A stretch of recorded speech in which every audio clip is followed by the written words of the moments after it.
حضرت زید بن ثابت رضی اللہ تعالیٰ عنہ کہتے ہیں کہ نبی کریم صلی اللہ علیہ وآلہ وسلم اپنے خچر پر بنی نجار کے ایک باغ میں تھے، ہم بھی آپ کے ساتھ تھے۔ اچانک خچر بدک گیا، قریب تھا کہ آپ کو گرا دیتا۔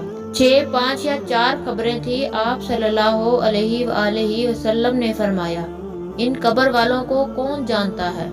ایک آدمی نے کہا، میں۔ آپ صلی اللہ علیہ وآلہ وسلم نے فرمایا، یہ لوگ کب فوت ہوئے؟ اس نے کہا، زمانہ شرک میں۔ آپ نے فرمایا، یہ امت اپنی قبروں میں آزمائی جائیں گی۔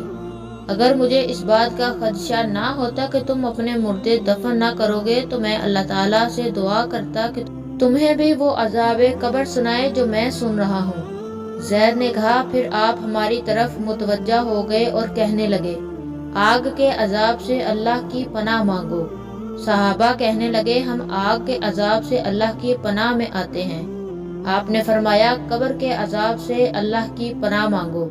صحابہ نے کہا، ہم قبر کے عذاب سے اللہ کی پناہ میں آتے ہیں۔ آپ نے فرمایا، ظاہری اور باطنی فتنوں سے اللہ کی پناہ مانگو۔ صحابہ نے کہا، ہم ظاہری اور باطنی فتنوں سے اللہ کی پناہ میں آتے ہیں۔ آپ صلی اللہ علیہ وآلہ وسلم نے فرمایا، دجال کے فتنے سے اللہ کی پناہ مانگو۔ صحابہ نے کہا، ہم دجال کے فتنے سے اللہ کی پناہ میں آتے ہیں۔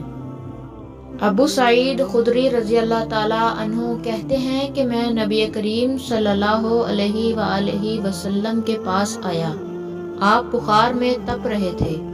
میں نے اپنا ہاتھ آپ پر رکھا تو لحاف کے اوپر سے بخار کی حرارت محسوس کی۔ میں نے کہا، اے اللہ کے رسول، یہ کتنا شدید ہے؟ آپ صلی اللہ علیہ وآلہ وسلم نے فرمایا، ہمیں تکلیف بھی دگنی دی جاتی ہے اور اجر بھی دگنا دیا جاتا ہے۔